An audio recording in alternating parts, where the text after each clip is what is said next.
Hello guys, in this video I'll show you how you can fix Forza Horizon 6 crash out of video memory error, and error code is FHD01.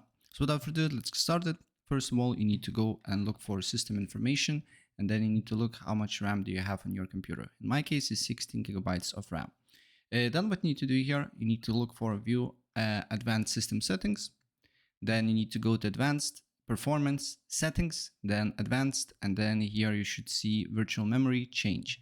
Select the disk where the game is installed. In my case is disk C. Select custom size, and then I will delete this.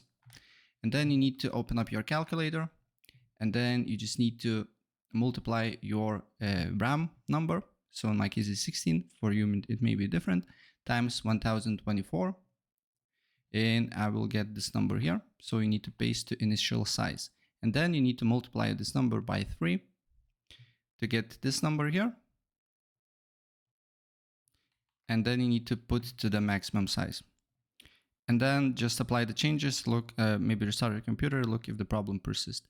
Another thing can be your controller. So if you're using, if you play this game with controller that is with a Bluetooth connection, try to use wired connection cable, because sometimes it can cause a problem as well. And that's pretty much it. So if I help you out, please press like and subscribe for more. Take care. Bye.